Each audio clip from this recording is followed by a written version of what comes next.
জটিল প্রশ্ন। বউ একাধিক চালানোর ক্ষমতা আছে, কিন্তু করছে বিয়ে কয়টা? গুনাহ হবে কিনা এই প্রশ্ন যদি বাসায় জানতে পারে যে কে করছে, এর কপালে আজকে দুঃখ আছে। ভাই, একাধিক বিয়ে করার সামর্থ্য থাকলেই করতে হবে এমন কোনো বাধ্যবাধকতা।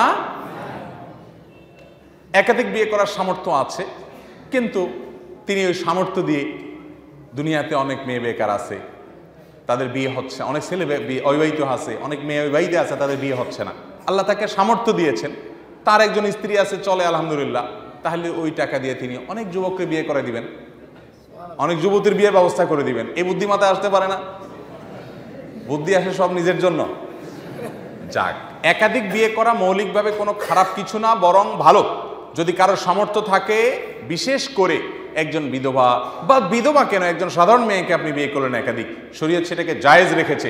শরীয়ত যেটাকে জায়েজ রেখেছে সেটাকে যদি কেউ খারাপ মনে করে, সে মুসলমান না। সে কি না? মুসলমান না। যে একাধিক বিয়ে করাটাকে খারাপ মনে করে, সে কি না? আল্লাহর বিধানকে যে অস্বীকার করে, সে মুসলমান হতে পারে না। বিধা ভাইরা আমার, একাধিক বিয়ের প্রতি ঘৃণার ভাব থাকলে ঈমান নিয়ে টানাটানি হবে। অনেক মা বোনদের এটা আছে। হ্যাঁ, আপনি করেন না, সেটা আপনার ব্যাপার, শরীয়ত আপনাকে করতে বাধ্য করে না, তো যার দরকার সে করবে। আমি ব্যক্তিগতভাবে অনেক লোককে জানি যে এমন বিয়ে করছে, বউয়ের ফান্দে পড়ছে, এই বউ ছাড়াও যাবে না, রাখা যাবে না, মানে রাখলে তার যে গুনাহ থেকে বাঁচার ব্যাপার সেটা হচ্ছে না, আবার ছাড়াও যাচ্ছে না, এমন ফান্দে পড়ছে, এমন প্রভাবশালীর মেয়ে বিয়ে করছে যে ছাড়লে গর্দান আর শরীরের উপরে থাকবে না, নিচে পড়ে যাবে। তো এখন এই অবস্থায় সে কি করবে? এরকম আরো বহু অপশন আছে।